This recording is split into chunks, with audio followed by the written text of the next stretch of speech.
Le nouveau monde n'est pas à venir. Il est en train de naître. Et tu es là pour l'accueillir.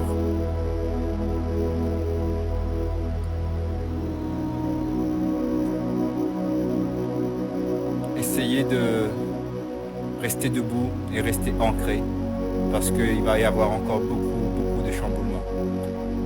Mais on sait c'est pourquoi et on sait ce qu'on doit faire.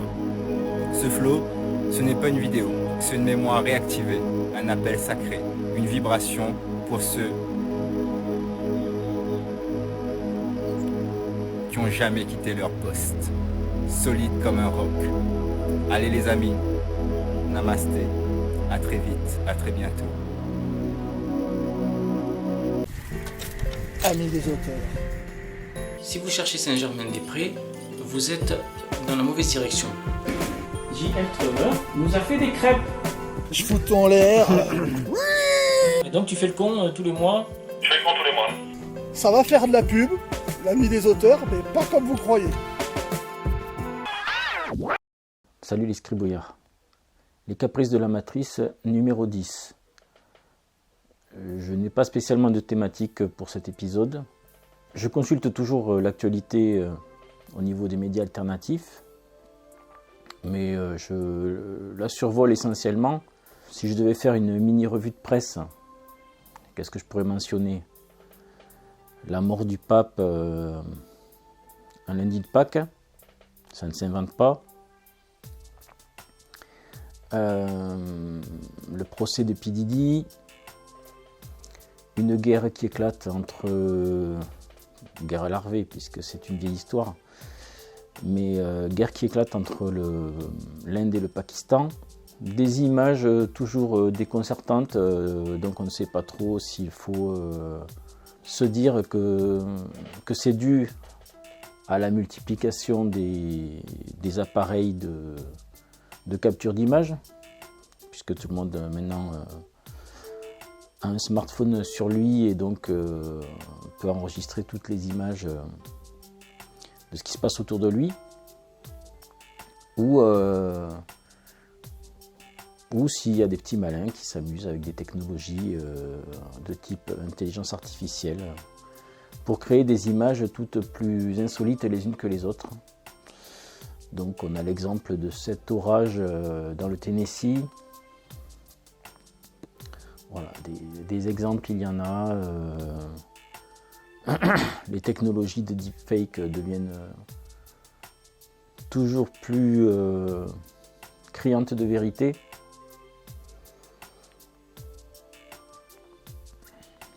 La réalité est en train de s'effriter.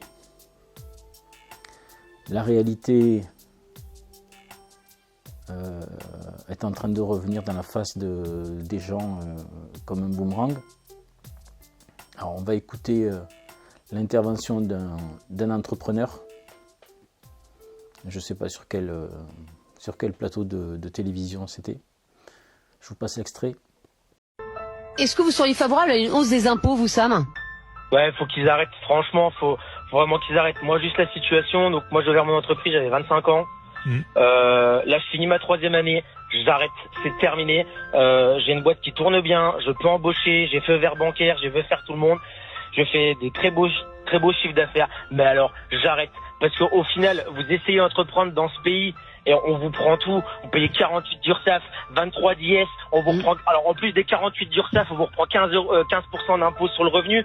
Mais il faut arrêter la CFE, cotisation foncière des entreprises. L'entreprise, elle est chez moi, donc je paye mes fonciers, plus je paye mes fonciers de mes entreprises. Mais au bout d'un moment, il faut arrêter. Déjà, avant de nous parler hausse d'impôts, faut nous parler économie. Cet État qui est obèse, mais il est obèse, ça bouffe du homard à Versailles, ça va expliquer à un mec comme moi qui tape des 70, mais même plus semaine. J'ai tout donné pour mon entreprise, j'en ai perdu ma compagne, j'ai tout lâché dedans. Ils m'ont tout pris. Et là maintenant je ferme et on me réclame des fortunes pour fermer. Alors je me suis battu pour m'en sortir, pour l'ascenseur social, me faire tout seul. Mais on nous bouffe tout. J'ai essayé d'investir, faire des appartements, je me suis endetté. Votre locataire, il vous paye pas, on vous laisse tout seul. Par contre, vous avez un jour de retard pour payer, que ce soit l'URSSAF, l'État, et bon, on vient toquer à votre porte. Limite, on vous traite pas de voyous. Et après, nous, on nous demande encore de payer des impôts. Eh ben, d'accord, qui commencent par eux-mêmes, parce que les conseilleurs, c'est jamais les payeurs, hein, parce qu'ils ont pas de problème de fin du mois, ils ont pas de problème d'argent. En tout cas, voilà, nous y sommes. La tempête dont je parlais la dernière fois est bien là. Les gens qui sont au courant depuis un certain temps déjà ne sont pas surpris. Même cette tempête, ils l'attendaient. Comme je l'ai dit, c'est une tempête intérieure aussi. D'ailleurs, moi, depuis l'événement spirituel que j'ai mentionné il y a 3 semaines, 1 mois maintenant,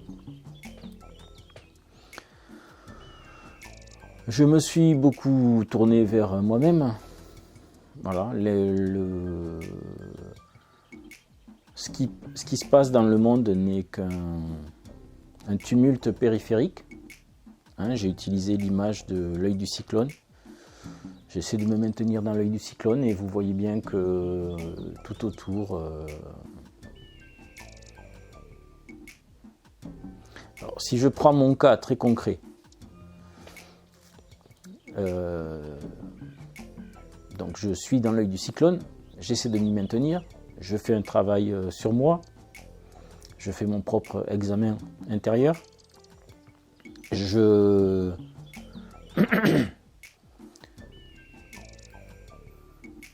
me place moi-même en position de juge de mes actes, de mes émotions, de mes pensées, de ce que j'ai fait de bien dans ma vie, de ce que j'ai fait de mal, et ainsi de suite. Autour de moi, il y a ma famille qui est un petit peu impactée par les événements récents, donc les événements qui me touchent personnellement, qui ont rejailli un petit peu sur ma famille. Mais le tumulte n'est pas vraiment violent. Si je sors de mon cercle familial, je regarde ce qui se passe autour de moi, eh bien, comme je l'ai dit l'autre jour, je vois beaucoup de véhicules de pompiers ou du SAMU ou des véhicules de police. Il y a beaucoup d'agitation au niveau des services de secours, ce qui traduit bien une fébrilité de la population. Donc soit les gens sont confrontés à leurs démons, soit les gens sont confrontés aux démons des gens qu'ils ont autour d'eux. Certains payent leurs erreurs, parfois très cher. Et les gens qui ne font pas leur examen de conscience vont être, tôt ou tard je pense, confrontés à leur réalité. Les gens qui seront confrontés à leur réalité, soit ils savent comment se réfugier dans le réel, et ils auront ainsi un gilet de sauvetage, une bouée, pour ne pas se laisser engloutir. Les gens qui ne jurent que par la réalité, comme je l'ai dit et répété, ils vont la voir s'effriter, et ils vont s'effondrer, et ils vont s'effondrer avec. Est-ce une question de semaines, de mois, d'années? De mois c'est certain, d'années peut-être. Voilà, il faut garder... alors donc je continue. Si on s'éloigne du cercle local, On élargit au plan national, donc là on commence à rentrer dans l'actualité, tout est visible, tout devient flagrant, nous sommes soumis à l'action d'un gouvernement qui essaie de cacher la poussière sous le tapis. Seulement cacher la poussière sous un tapis c'est facile. Cacher d'énormes gravats sous un tapis, ça commence à se voir.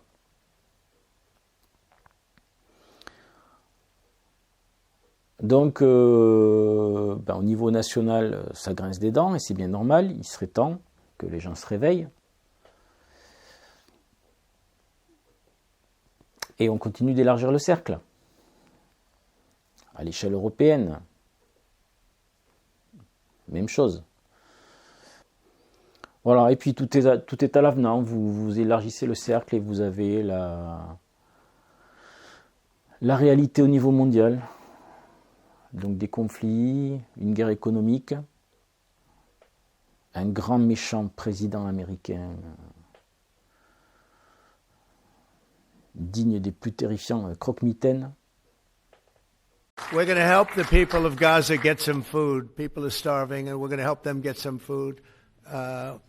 A lot of people are making it very, very bad. If you look, Hamas is making it impossible because they're taking everything that's brought in. But we're going to help the people of Gaza because they're being treated very badly by Hamas. Thank you very much. Mr. President, I truly believe that with all the challenges that we have in the Middle East, that I finally see somebody that can take us across the finish line to bring stability, peace, and prosperity to all of us in the region. And it is, I think, our collective responsibility in the Middle East to continue to work with you, to support you, to achieve those lofty goals. So I'm very delighted to be here. And as you said, sir, we've got some very interesting discussions ahead. Very good. Very good. Thank you very much. Voilà. Donc, je ne vais pas faire un épisode très long. Plus que jamais, soyons attentifs. Si mes vidéos peuvent éveiller certaines personnes, tant mieux. Bien sûr, moi je suis juste là pour ouvrir des portes, ou vous aider à ouvrir des portes. C'est à vous d'y entrer, c'est à vous de faire le chemin. Je peux accompagner des gens, mais je ne peux pas marcher à leur place.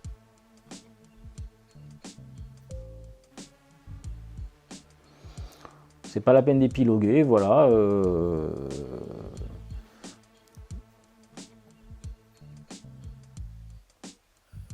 Il faudra certainement dans un autre épisode, je ne vais pas le faire aujourd'hui, dans un autre épisode des Caprices de la Matrice, il faudra quand même que je vous parle du décalage, que dis-je, de l'abîme qui sépare l'actualité vue par les médias alternatifs et l'actualité vue par les médias de masse. J'y reviendrai. Je développerai dans une autre, certainement dans le prochain épisode. Évidemment, on n'oublie pas de s'abonner, de liker, de commenter, de faire connaître la chaîne auprès des gens que ça peut intéresser. Et voilà, merci l'Escrit Brouillard. À très bientôt.